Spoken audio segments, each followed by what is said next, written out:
Bom dia, boa tarde ou boa noite, a depender da hora que você está assistindo essa transmissão. Eu sou Rômulo Brito e tenho a honra de estar aqui com referências na segurança pública em nível Brasil. Estou aqui com o coordenador da CORE, da Polícia Civil do Estado do Rio de Janeiro, doutor Fabrício Oliveira. Estou aqui também com o delegado-geral da Polícia Civil de Santa Catarina e também com o subsecretário de Operações Integradas da Secretaria de Segurança do Estado do Rio de Janeiro, que também já foi comandante do BOP, Maurílio Nunes.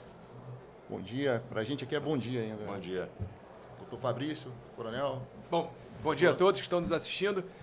Primeiro, agradecer a organização do evento, a Fundação Francisco Dornelles, né? Esse fórum maravilhoso de segurança pública e a COP, que a gente vem participando há tantos anos, né, Fabrício, falando sobre segurança pública, a importância desses espaços para todos nós, policiais militares, policiais civis, que trabalham com segurança pública nesse nosso Brasil, né, pessoal?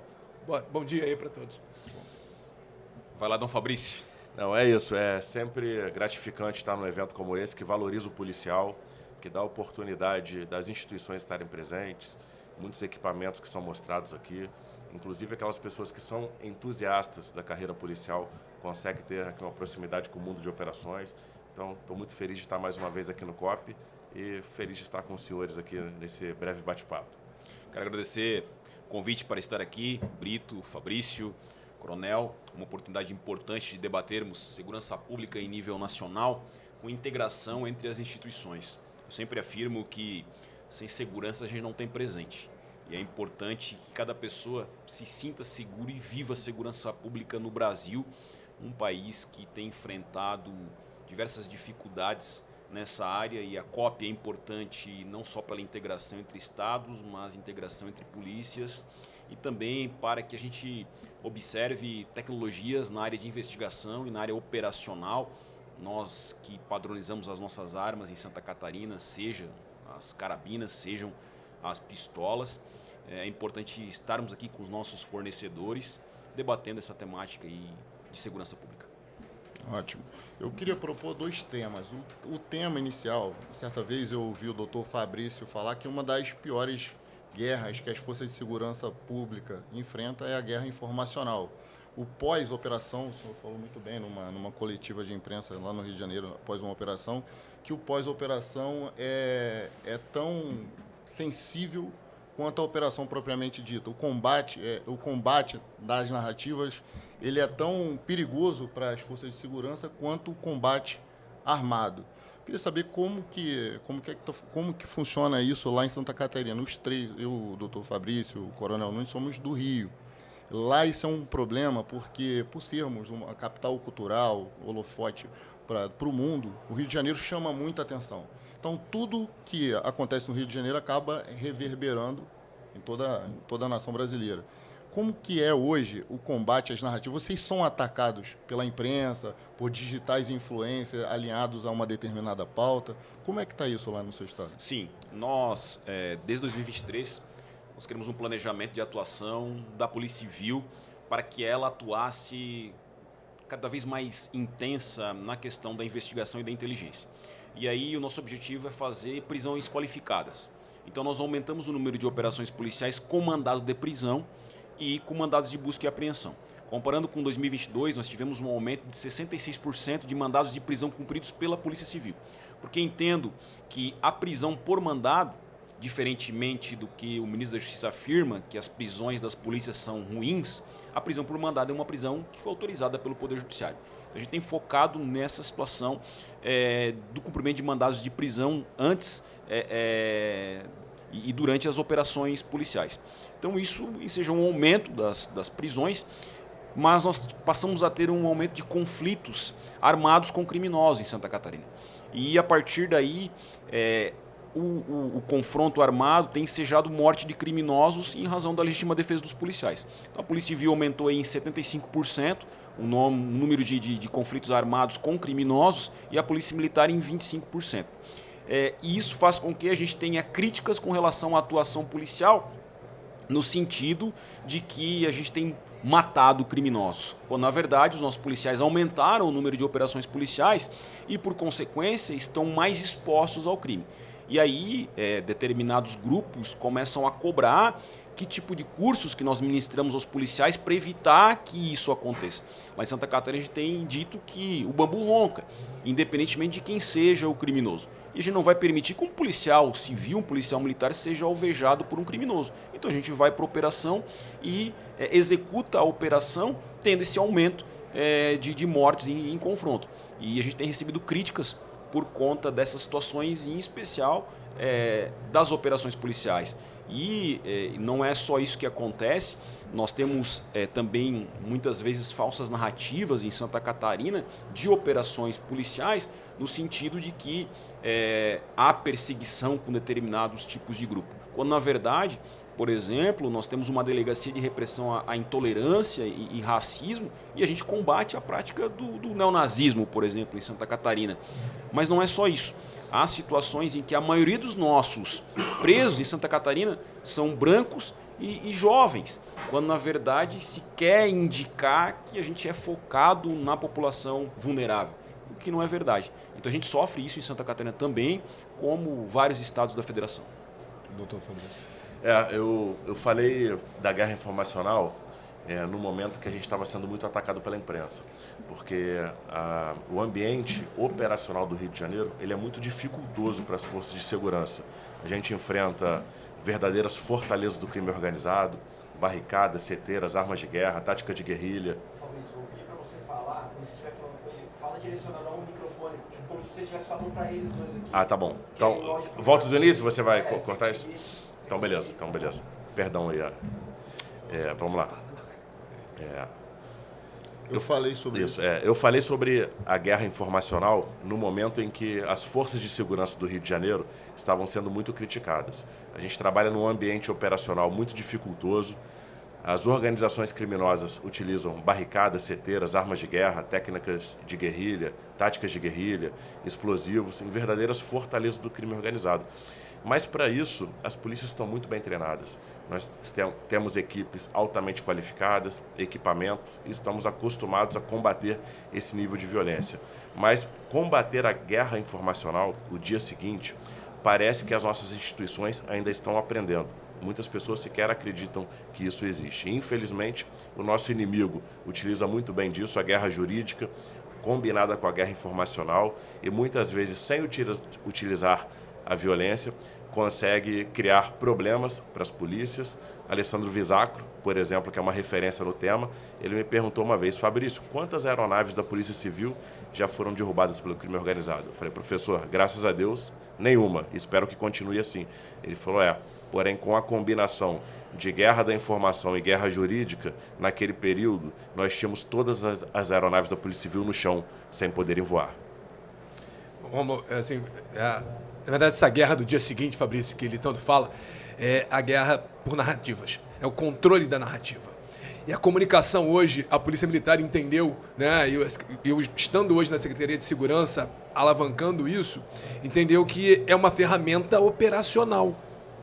Porque quando um grupo ele busca o confronto, busca a violência para intimidar as forças policiais e junto a isso também para tirar as nossas forças de ação, porque sabe da nossa evolução operacional, ele busca a guerra informacional, a guerra de narrativas. E nós temos um problema grande no Rio de Janeiro, que a imprensa carioca ela tem um problema que a gente está tentando identificar desde que entramos lá, com as forças policiais, porque tudo ele olha para o lado negativo. Lógico, por influências também, que eu não estou falando de partidos políticos, de esquerda ou direita, mas influências de pessoas que tentam desqualificar o nosso trabalho. E essa guerra informacional chegou a um ponto, e vocês devem lembrar disso, de uma repórter em rede nacional citar uma operação policial onde fala 10 pessoas foram mortas e nenhum policial foi ferido. 10 vagabundos foram neutralizados porque eles quiseram. A decisão foi deles confrontar a força policial. Confrontaram a força policial, os policiais se defenderam e porque são muito bons e qualificados, conseguiram sair ilesos. Em vez de enaltecer a força pública, ela tenta desqualificar. E para quem está ouvindo na sala de casa, a pessoa de bem, e fica repetindo todo dia a mesma narrativa, as pessoas começam a acreditar. Mas será que, coitado daquelas pessoas, que a polícia só entra lá atirando porque a polícia não usa inteligência? vírgula, quanto mais inteligência, a gente vai mais certeiro nas ações e no Rio de Janeiro vai ter mais confronto. Começa a quebrar algumas falácias que ficam na imprensa. O doutor Vitor falou muito interessante, o doutor Vitor, nosso secretário de Segurança do Rio, todo dia, se você chegar em casa e falar para sua esposa, você é feia, você é feia, você é feia, ela para de se olhar no espelho, vai se achar feia. E a população, todo dia, ouvindo, o Rio de Janeiro está inferno, Janeiro está inferno, Janeiro está uma merda, o Janeiro está ruim. Ninguém mais acredita nada. Hoje nós estamos com os nossos melhores índices dos últimos 20 anos. Melhores índices criminais. Porém, se for perguntar para qualquer um no Rio de Janeiro, para a população em geral, você se sente seguro? Não. Muito assalto, muito isso. Temos problemas sim. Mas se não atacarmos como viemos fazendo, melhoramos muito, Fabrício. Você vem acompanhando. Graças a Deus, essa guerra de narrativa, nós acordamos tarde, mas graças a Deus hoje, com ótimos profissionais, nós estamos conseguindo avançar nessa guerra. E eu vou dar mais um pulo e vou agradecer a você, Ron. O seu trabalho como influenciador e como o seu podcast vem ajudando muito a dar voz, né, às nossas visões, o que o próprio policial na ponta da linha. E você sendo um policial e sendo um comunicador, ajuda a direcionar essa conversa. Obrigado. Sabe? Então essa completa. Tenho que citar também o trabalho do Felipe Cury à frente da Polícia Civil nessa última gestão. Está com uma comunicação muito mais proativa, está entrando em polêmicas, em discussões com algumas notícias que são falsas, trazendo o lado da polícia. Tem também uma plataforma que é Na Escuta, do governo do estado, que traz a visão da polícia. Tem tido muito engajamento com a população que acompanha. Todo mundo acompanha lá, entra lá Na Escuta, que vão se surpreender com os vídeos postados ali. Então, realmente, nesse último ano, as polícias despertaram para a importância da guerra informacional, para o controle das narrativas, estão mais ativas na comunicação e não deixando fácil para aqueles que atacam a polícia. A gente está realmente colocando o dedo na ferida, explicando qual é a realidade. Eu recebi uma demanda da assessoria de imprensa há 2 semanas, dizendo o seguinte: oi, chefe, recebi um pedido aqui de um jornalista, mas sinceramente nem sei o que responder. Eles estão pedindo um posicionamento nosso sobre essa nota. E a nota diz o seguinte: relatório da UFSC, que é uma universidade federal, e da UDESC, que é uma universidade estadual, mostra medo em comunidades de Florianópolis. Um estudo da UFSC e da UDESC revelou que moradores de comunidades da Grande Florianópolis vêm com medo da violência policial. Entre 2021 e 2024, 115 pessoas participaram de 13 rodas de conversa, compartilhando experiências de abordagens violentas, invasões e operações que comprometem a circulação do espaço público. Segundo eles, nós não levamos bem-estar e cultura, e a população enfrenta preconceito e estigmatização, dificultando o acesso a empresas e direitos básicos. E aí a gente observa que há uma construção de grupos dentro, no caso de universidades públicas, estimulando a prática de ações de falsas narrativas contra as polícias, porque não há interesse na atuação da polícia em comunidades ou em qualquer lugar. A gente sabe que qualquer comunidade tem pessoas que são criminosas, mas majoritariamente são pessoas decentes que vivem nessas comunidades. E elas sofrem por conta dessa atuação desses criminosos. E aí, o que eles querem? Que a polícia não vá até lá. Então, eles criam um sentimento de blindagem com relação a isso, dando voz ao criminoso, não ao cidadão de bem, ao cidadão decente da comunidade. Então, dão voz ao criminoso em situações como essa, visando criar narrativas de que a polícia só vai fazer o mal, quando, na verdade, a polícia tenta extirpar o mal que existe. E aí cabe ao Estado levar as condições sociais necessárias para aquela comunidade. Agora, o que a gente não pode é entender que a polícia não é bem vista. Por que a polícia não é bem vista? As pessoas decentes, elas querem a polícia presente, querem a polícia atuando. O criminoso, não. Então, a gente tem que discutir muito sobre essa guerra de narrativas que existe, porque há um desejo, há um anseio de fazer com que a polícia não atue. Eu fiquei curioso agora, onde que foi essa roda de conversa que esses pesquisadores estão frequentando aí? Boa pergunta. São os especialistas, né, de cardápio, né? Sabem fazer um ótimo cardápio, mas nunca foram fazer uma comida propriamente dita para matar a fome de ninguém, né? Falar de segurança pública, quem nunca botou o pé numa comunidade, nunca sofreu, né, sentiu o cheiro da pólvora, aí fica muito fácil discutir. Mas por isso, volto a falar, esse evento aqui dá voz aos especialistas em segurança pública para falar de segurança pública. O senhor falou, doutor, é um escudo virtual que gera um medo no policial de trabalhar, porque tudo que ele fizer, ele vai achar, bom, já estou errado. Né? E a gente tem que tirar isso para estimular cada vez mais a força policial de fazer o seu trabalho e o bom trabalho que é feito em todos os cantos do Brasil. Eu vi um vídeo que foi amplamente divulgado em que ministros discutiam a legitimidade da fundada suspeita, querendo compreender o que é uma fundada suspeita. Só quem viveu a polícia desde a academia, onde os mais experientes passam ali o seu notório conhecimento aos policiais sobre do que suspeitar, o que é um comportamento suspeito. Por exemplo, só a título de exemplo, que eu vi na academia de polícia de um instrutor. Se você está numa via onde estão todos andando a 60, tem alguém a 140, aquele carro chamou a atenção por um motivo. Isso, somado a outros comportamentos, passa a ser considerado uma fundada suspeita. Mas alguém que senta ao gabinete desde sempre, a sua primeira profissão foi gabinete, só sabe de gabinete, não pode decidir sobre o que é decidir sozinho entre pessoas que estão no mesmo grupo que ele, sobre o que seria uma fundada suspeita. Isso é muito perigoso, porque o policial assiste isso. Hoje, os vídeos viralizam muito rápido, então o policial olha para aquilo ali e pensa, bem, eu vou parar, o meu caso pode parar na mão desse cara, eu não quero prender mais ninguém. Eu não quero mais abordar ninguém. E os policiais, todos nós que somos policiais, sabemos que nós temos um jargão entre a gente que é aborde no serviço para não ser abordado na folga, né, por criminosos. E a população, esse conhecimento precisa ser levado à população, porque uma não abordagem aqui pode significar um roubo a 1 quilômetro depois, pode significar um latrocínio depois. Só que os policiais, quando essas informações, essa propaganda, né? Quando a gente fala de narrativa, a gente fala de propaganda e contra-propaganda, né? A gente que estuda sobre inteligência, isso é um tema muito pertinente, que é isso que o doutor Felipe Cury tem feito muito, né? Durante muito tempo, as polícias não fizeram uma propaganda. O que é uma propaganda? É você disseminar um ideal, uma proposta. E a contra-propaganda é justamente combater uma propaganda anterior. Só que hoje, por as polícias não terem feito isso como deveriam durante todos esses anos, hoje o doutor Felipe Cury, o nosso secretário lá, gasta muito mais tempo fazendo contra-propaganda. O que é contra-propaganda? É dizer, isso não foi bem assim, né? E, como você mencionou, a agência na escuta, eu separei, mais tarde a gente vai explorar isso num outro momento, como eram entregues. A Polícia Civil, talvez você de outro estado, não tenha conhecimento de quem foi o Matuê, um narcoterrorista do estado do Rio de Janeiro, que foi neutralizado por policiais da CORE quando decidiu opor-se a uma ação legítima do Estado.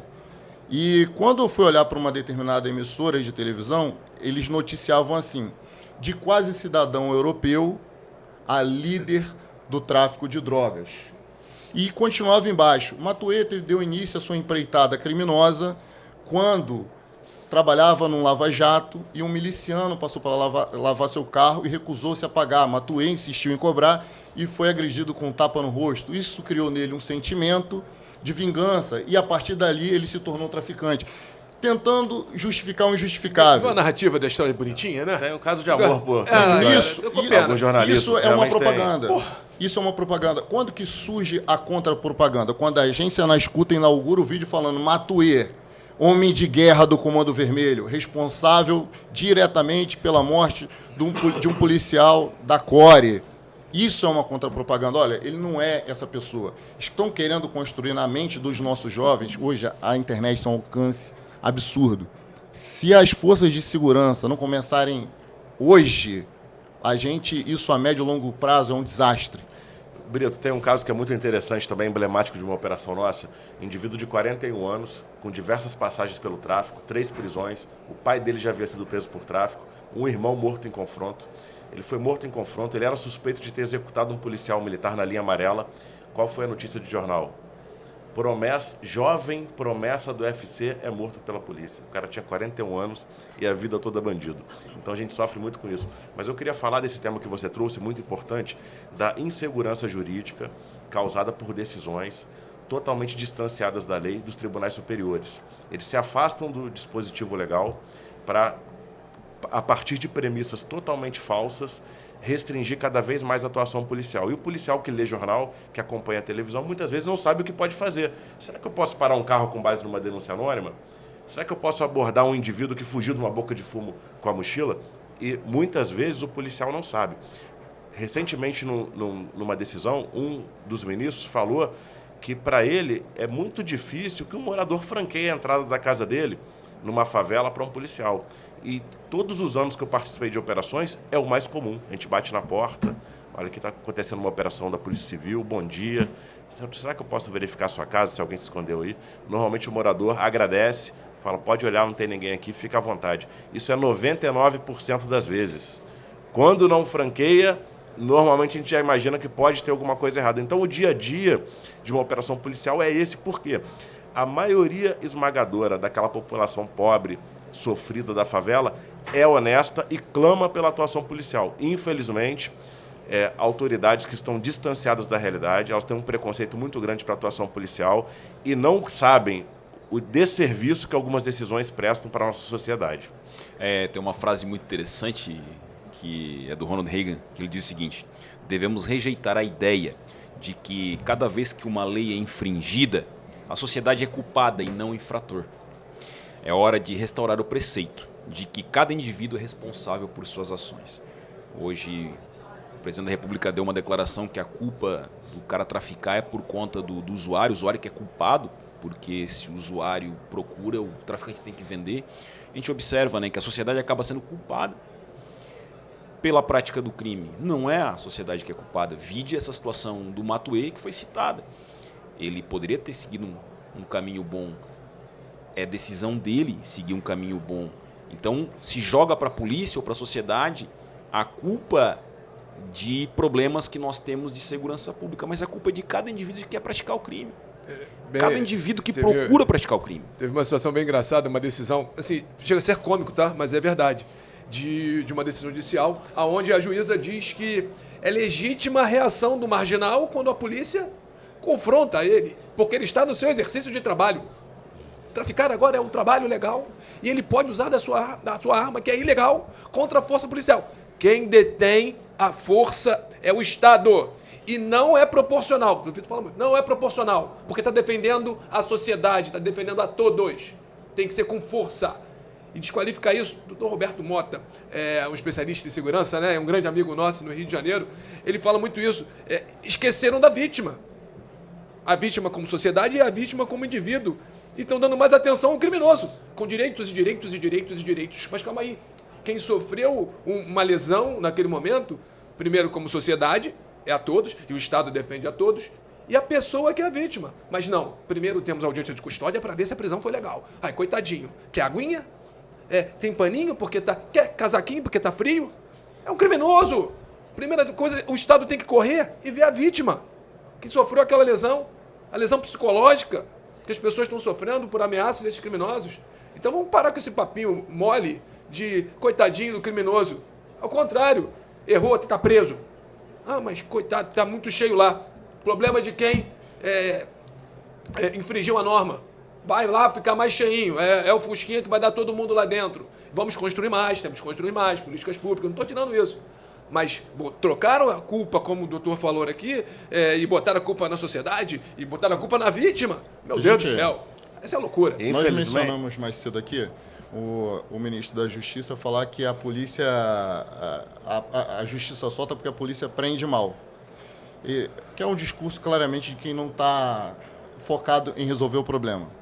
Porque a pessoa que está focada em resolver o problema, ela não vai para uma coletiva de imprensa falar isso. Ela reúne as cúpulas das polícias e demonstra, não apenas com argumentos, mas com base em dados, o que não ficou demonstrado. Porque se você parar para analisar, a maioria das prisões, pelo menos no Rio de Janeiro, são prisões que são realizadas em flagrante delito. É o cara com arma na mão, é a vítima sendo abordada, é o cara com farta quantidade de drogas, é o cara armado de fuzil, é o vagabundo que atirou contra as forças policiais quando entraram ali para cumprir o seu dever. Então são prisões em flagrante, são prisões indiscutíveis. Então não há que se falar que a polícia prende mal. Primeiro que ele não tinha que dizer isso, mas uma vez que ele, ainda que de forma equivocada, teve essa percepção, se ele quisesse resolver o problema, ele se reuniria com as cúpulas de segurança de todos os estados, mais o Distrito Federal, e vamos discutir isso aqui. Não é levar para a imprensa numa propaganda. O que ele fez foi uma propaganda. Não discutiu nem a PEC, que implica na nossa atuação com polícia civil, com polícia militar. Eles não querem discutir, eles querem impor da cátedra realidades para a segurança pública, que é um mundo de fato, é um mundo factual, é um mundo onde as coisas acontecem, não é um mundo filosófico a segurança pública. E aí, há 25 anos atrás, eu comecei como estagiário no Poder Judiciário e na época uma prisão em flagrante tinha presunção de validade. O juiz não tinha que discutir se iria manter o criminoso preso. Não. Ocorreu um abuso, relaxa. Aí, se o advogado pedisse, podia conceder liberdade provisória. Hoje não. Hoje o juiz vai ter que fazer a justificativa porque a presunção da prisão é que ela é ilegal. Então, não, agora eu vou ter que fundamentar e decretar uma preventiva para manter o indivíduo preso. Então, está ocorrendo uma inversão de valores muito grande no Brasil. Eu separei aqui alguns algozes na guerra informacional. E aí, eu queria que cada um dos senhores apontasse qual para vocês é o que tem combatido mais a informação verdadeira e genuína como deveria ser entregue, né, de forma imparcial. Eu coloquei aqui parte da imprensa tradicional, não tem como colocar esse rótulo em toda a imprensa, mas boa parte dela trabalha na guerra de narrativas contra policiais, classe artística, nesse caso aqui eu estou falando os artistas clássicos, aqueles que fazem novela, que fazem programa de palco, supostos artistas associados ao crime, aí já estou falando dos funkeiros, não de todos os funkeiros, mas funkeiros específicos. Não estou falando de funkeiros como MC Massinho, Cidinho e Doca, aquela galera da antiga mais raiz. Estou falando de um tipo específico de funkeiro. Políticos normalmente alinhados a uma pauta ideológica, influenciadores digitais convencionais, porque são as pessoas que fazem influência digital, mas talvez até por uma falsa percepção acabam também atacando a polícia. Influenciadores digitais associados ao crime. A gente viu agora, a Polícia Federal fez uma prisão em São Paulo, a Polícia Civil de São Paulo, talvez, salvo engano, prendeu uma digital influência, todas elas comprovadamente com indícios ali linkando para facções criminosas, né? E os próprios digitais influencers do crime. Digo isso porque trabalhei na inteligência e monitorava diversos perfis. Trago aqui para vocês o exemplo do Gotinha, segurança do TH da Maré.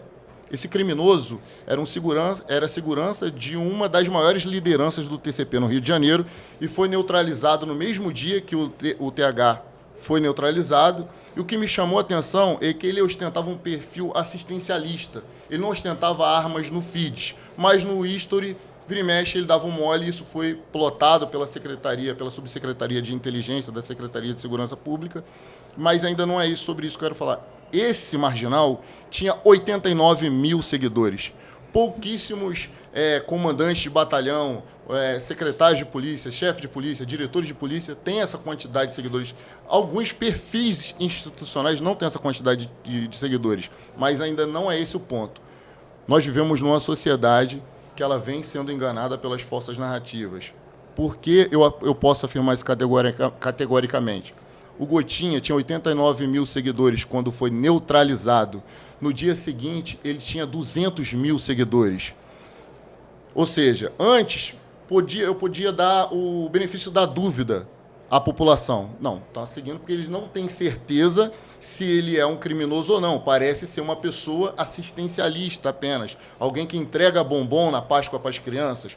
Mas quando aconteceu a sua neutralização, através do Batalhão de Operações Policiais Especiais, ficou evidenciado através da imprensa, através das entrevistas dos comandantes de batalhão e secretário, que se tratava de um verdadeiro criminoso. O que se esperava numa cidade civilmente organizada? Que aquele perfil fosse esvaziado e que a própria plataforma extinguisse o perfil de uma vez por todas. Mas acontece exatamente o contrário. Ele mais que dobra a sua quantidade de seguidores. Então, qual é o tipo de informação que a gente está levando para a nossa sociedade? Eu acho que talvez eu complementaria a sua lista, porque isso é um combo, tá? Na minha opinião, isso é um combo. Todo mundo tem sua participação. Mas talvez o embrião disso tudo é a nossa academia. São nas nossas universidades. Porque todos esses servidores e todos esses trabalhadores saíram de lá. Saíram dessa ideia deturpada desse controle social, do que é a sociedade. E transformam ali uma luta, de novo, aquela luta de classes, luta de classes, né?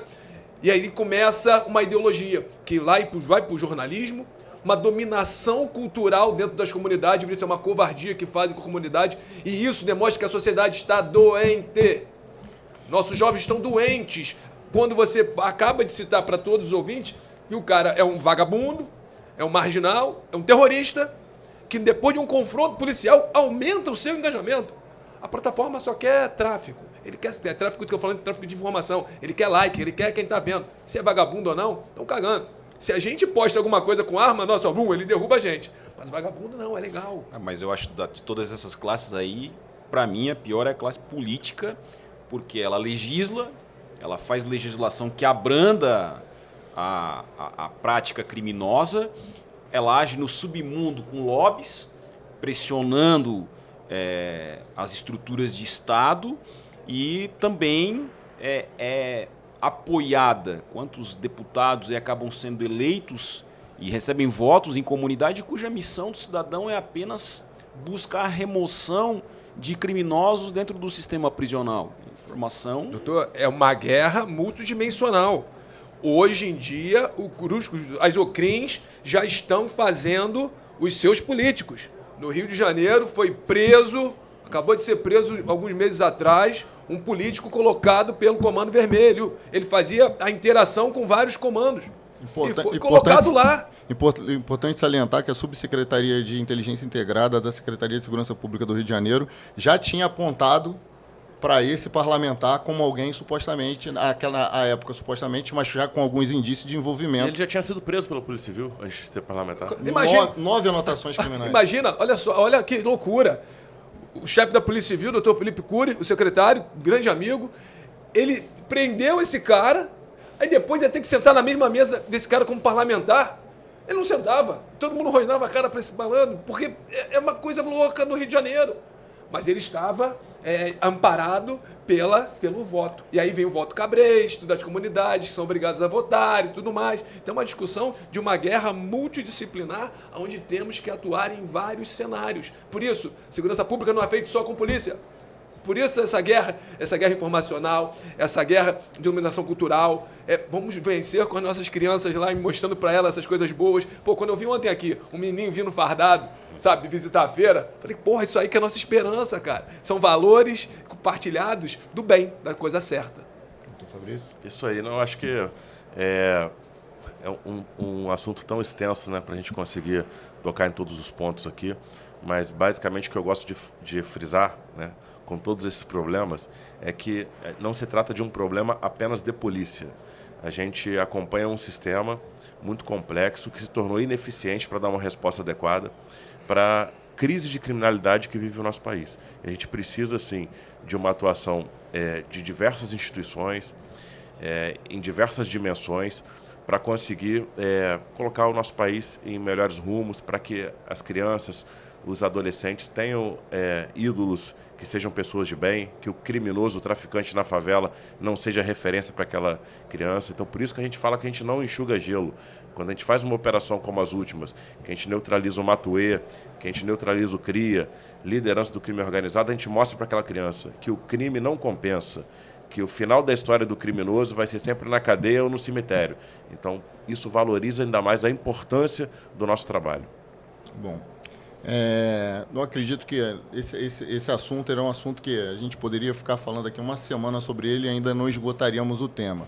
Mas queria aproveitar que temos representantes de mais de um estado aqui e vamos falar sobre a migração de criminosos de outros estados para o Rio de Janeiro e do Rio de Janeiro para outros estados. Como é que tem sido isso lá em Santa Catarina, doutor? Bom, é importante citar, nós temos, por exemplo, um grupo integrado com o Pará. As polícias civis do Pará e Santa Catarina têm um grupo em que as diretorias de inteligência acompanham essa movimentação. Nós temos um grande grupo de criminosos no CV do Pará sendo presos em Santa Catarina ou entrando em confronto e morrendo em ações em Santa Catarina. Então a gente tem observado, por exemplo, essa migração. Estamos observando também questões de imigração do estado da Bahia para Santa Catarina e recentemente tivemos uma prisão importante em Florianópolis de um indivíduo que fornecia armas para o Comando Vermelho do Rio de Janeiro. Foi preso em Florianópolis e fazia essa troca de armas com drogas entre Santa Catarina e Rio de Janeiro. Nós temos uma facção em Santa Catarina que tem uma atuação local, mas além dessa atuação dessa facção catarinense, há outras 5 facções que foram identificadas em Santa Catarina, uma do Paraná, uma de São Paulo, essa do Rio, outras 2 do Rio Grande do Sul. Então há uma integração forte entre um acordo operacional entre uma facção carioca e a catarinense. Então a gente está observando muito essa migração e um número grande de prisões de indivíduos que estão nesse processo migratório. Santa Catarina nos últimos anos recebeu 300 mil pessoas a mais. Há um indicativo de que nos próximos anos receba 2 milhões de habitantes nesse processo migratório e se torne o 6º estado em contingente populacional, perdendo para São Paulo, Minas, Rio, Bahia e Paraná. Então há um indicativo de que nós temos que nos preparar cada vez mais com um planejamento forte de segurança pública para garantir que nós consigamos ainda manter esses índices que nós temos lá de mais de 80% de resolução de mortes violentas. Doutor Fabrício e Coronel Nunes, no Rio de Janeiro foram plotados em mais de uma comunidade hotéis do tráfico, em que criminosos de outros estados, narcoterroristas de outros estados, vêm para o Rio de Janeiro e garantem na comunidade, né, da facção ali verdadeiros hotéis, com a garantia de segurança e a impenetração do Estado, verdadeiros bunkers. Eles são evadidos da justiça, ou foragidos da justiça de outros estados, se homiziam no Rio de Janeiro, fazem aqui escola de narcoguerrilha ou narcoterrorismo e voltam para os seus estados. O que vocês gostariam de abordar nessa temática? Primeiro, eu vou falar que o crime não tem fronteira. E essa integração também tem que demonstrar que a segurança pública também não vai ter. Porque a gente só vai conseguir fazer combate a essas instituições trabalhando em conjunto. Mais uma vez, a importância desse evento que a gente está participando, que fortalece ainda mais, tá, essas forças policiais. Mas isso é mais um passivo que a DPF 635 deixou para o Estado do Rio de Janeiro, que agora nós estamos trabalhando cada vez mais forte em conjunto para minimizar esse problema. Porém, nós estamos trabalhando muito, tá? Hoje, o Fabrício pode até falar melhor sobre isso, nós temos um delegado do Pará, tá, que está no Rio de Janeiro só trabalhando em cima das facções criminosas, que agora virou um home office do crime, como você falou, tá? E parece que eles ficam mais violentos pelo telefone, nas ordens, porque entra em videochamada, faz isso, faz aquilo, queima ônibus, corta a cabeça, tá? Era medieval, mas não cortar a cabeça, cortar braço, desse nível. Foi presa uma mulher agora, né, que dava ordens para matar inimigos e até mesmo moradores lá no seu estado de origem, foi presa no Rio de Janeiro. Olha o problema, quando ele vem para cá, vai para o Rio de Janeiro, eles se sentem protegidos nesses pseudos bunkers, mas a gente tem atuado muito lá, tá? O Fabrício hoje na Core, desde que eu estava no Batalhão de Operações Especiais, e a Polícia Militar também vem em conjunto trabalhando com esses estados para cumprir esses mandados de prisão, porque eles ficam muito tranquilos para dar essas ordens. Mas eles levam a agressividade e um conhecimento diferenciado também sobre a atuação territorial, que é um tema que a gente vai falar um pouquinho daqui a pouco sobre operações e controle territorial para os seus estados. Então, além do Rio de Janeiro ganhar esse passivo, ele não conseguir prender os criminosos que estão aqui, as dificuldades que nós temos das comunidades, eles levam para esses outros estados, né, alguns conceitos do crime organizado, como esse domínio territorial, e está levando terror para muitos estados. E a gente está cada vez mais trocando. Bahia está com um grande problema, um grande desafio que a Polícia Baiana tem, tá? Está trabalhando muito, está aprendendo, está neutralizando marginal, aprendendo fuzis, também estão em recorde de apreensão de fuzis, como o Rio de Janeiro. Mas a gente só vai conseguir vencer isso se a gente cada vez mais trabalhar em conjunto, tá? O Fabrício, eu acho que pode esclarecer melhor essas operações em conjunto, porque ele tem feito muitas dessas missões. O Coronel Nunes resumiu muito bem, contextualizando para quem não conhece, a DPF 635 foi uma ação que tramitou no Supremo Tribunal Federal, que foi um dos piores golpes que as forças de segurança do Rio sofreram nas últimas décadas. Ela proibiu operações policiais admitindo a operação apenas em situações absolutamente excepcionais. Então, os criminosos de praticamente todos os outros estados do país perceberam que era muito mais difícil que eles fossem presos em grandes complexos de favela do Rio de Janeiro, onde só haveria operação com um motivo absolutamente excepcional, do que nos seus estados de origem. Então, desde o início, nós criticamos duramente contra essas medidas. Tem relatório escrito. Muitas vezes falavam que não, então a Polícia do Rio está inventando, essa migração sempre aconteceu, mas passou a acontecer uma migração com uma convergência de todos para o Rio de Janeiro. E naquele primeiro momento achavam que era um problema apenas do Rio de Janeiro, que efetivamente nos causou problemas. Em algumas operações, mais de 50% dos presos e neutralizados são de outros estados. Isso aí nos gerou uma demanda muito grande. Hoje, praticamente a maioria das ligações que eu recebo é de colegas de outros estados pedindo apoio para prender lideranças que estão no Rio de Janeiro. Nós estamos com 5, 6 lideranças, tanto no Alemão quanto na Rocinha. Saíram de Santa Catarina e estão lá vivendo tranquilamente. Então, doutor, só para concluir, o que no primeiro momento se imaginou que era um problema do Rio de Janeiro, rapidamente se mostrou um problema nacional, porque o criminoso escondido num grande complexo de favela do Rio de Janeiro, ele se sente mais impune, mais à vontade para dar ordens cada vez mais violentas, inclusive de ataques contra as forças de segurança. O criminoso, que era o mais procurado do Pará, chamado L41, ele foi responsável pelo assassinato de mais de 40 policiais no Pará.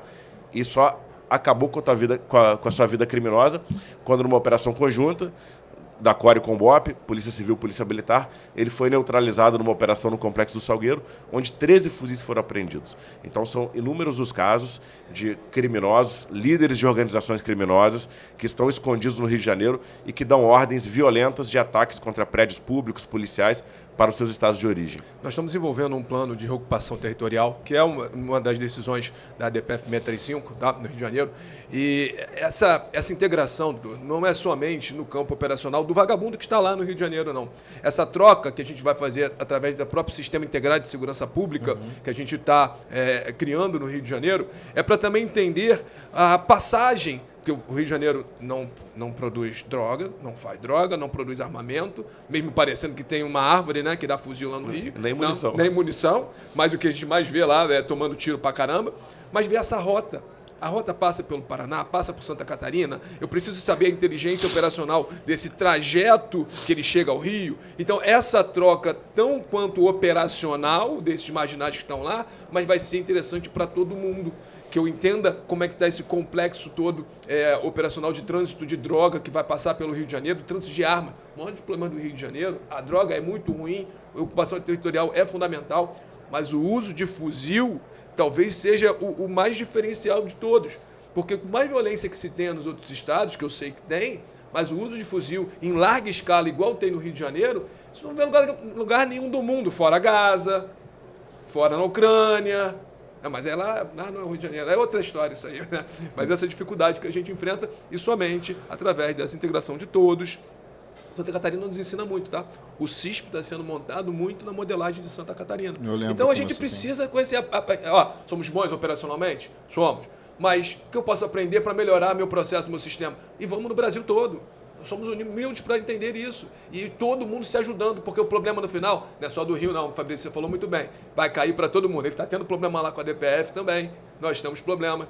Então, quando entendemos isso e trabalhamos em conjunto, muito mais possibilidade de vencer ao longo prazo. Senhores, eu sei que vocês têm uma agenda lotadíssima nesse evento, tem muito stand bacana para ser frequentado hoje aqui. Imagino que a agenda esteja lotada, tem mais vários fóruns de conversa que acontecerão ainda hoje nesse mesmo estúdio, mas para finalizar, eu queria perguntar para os senhores o que tem sido feito de forma integrada, de forma transestadual, para que as polícias, de forma unida, né, a atual Secretaria de Segurança Pública do Rio de Janeiro, ela renasce dessa forma, com o objetivo de integrar, tanto que a Subsecretaria de Operações Integradas, a Subsecretaria de Inteligência Integrada.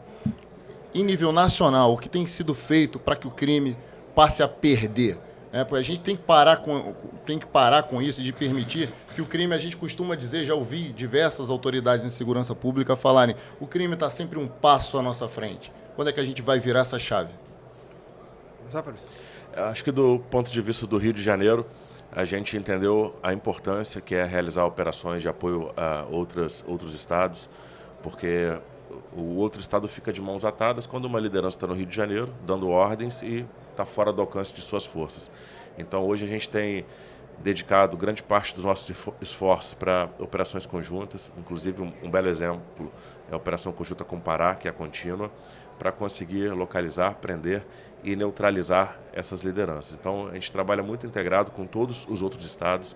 Se a gente fosse enumerar aqui a quantidade de criminosos presos e mortos em nossas operações nos últimos anos, são centenas e centenas de origem de outros estados. Então, a gente está sempre pronto para atender as demandas, compreender, ajudar com o trabalho de investigação e de inteligência para identificar bem aonde que está aquele delinquente e ir atrás dele. Então, isso é um trabalho que a gente tem feito. É um trabalho difícil, mas que a gente está sempre pronto para fazer e tem alcançado bons resultados.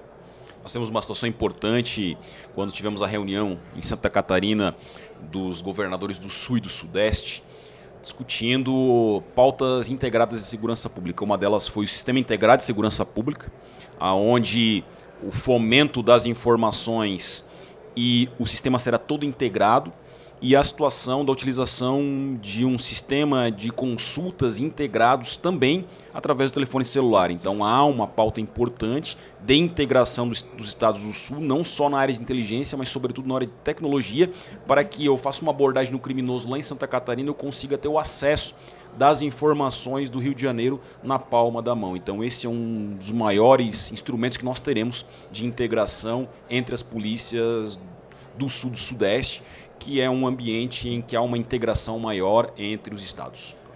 Na verdade, são múltiplas ações. Hoje, na Secretaria de Segurança, eu estou participando, né, de algumas políticas, elaboração de algumas políticas públicas. Então, olha uma coisa de uma forma mais macro, vamos dizer assim, das ações. E aí vem construindo, muito interessante, né, o Fabrício falando da ponta da linha, que a função hoje da Secretaria de Segurança é dar total condição para que o policial que está lá na ponta da linha, isso eu falo de cadeira porque eu comandei tropas especializadas, comandei batalhões bem críticos no Rio de Janeiro, tenham condições de fazer o seu papel e cumprir o seu dever, de levar a segurança para todos no Rio de Janeiro. Então, a política pública é para isso, né? Para otimizar a compra de equipamentos, mas também para cobrar dos legisladores, né, as melhores leis que estão avançando. Várias propostas legislativas, Romulo, já estão avançando e melhorando, até com o doutor Derrite, que é um grande amigo nosso em Brasília. No Rio de Janeiro já restringimos, né, as saidinhas, restringimos alguns benefícios, alguns benesses para faccionados. Faccionado é um problema. O sistema criminal, acho que tem o sistema penal, criminal aqui, os presídios tem que ser uma pauta só para você discutir isso aqui, tá? Sistema de presídio. Mas eu acho que eu finalizo com certeza com o doutor falou, Sistema Integrado de Segurança Pública. Isso vai ser uma ferramenta, porque o Fabrício falou, a gente está evoluindo na parte operacional e o nosso policial, é extraordinário, muito bom.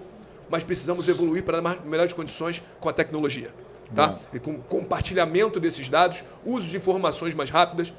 Estamos avançando muito, a Secretaria está sendo o direcionador dessa política pública no Rio de Janeiro e com certeza a gente vai avançar e ganhar essa luta, né, contra a criminalidade. Senhores, muito obrigado. Saibam que para mim é uma honra poder participar de uma roda de bate-papo tão qualificada. Eu me sinto honrado em estar com cada um dos senhores aqui. Eu tenho certeza que cada um dos senhores faz a diferença no seu estado. Conheço pessoalmente os dois aqui, acompanho de perto, tive a oportunidade e a honra de conhecer o diretor-geral hoje aqui também. Muito obrigado. E a todos vocês, fiquem com a Copa Internacional, o maior evento de segurança da América Latina. Fosse honra para Caveira. Obrigado.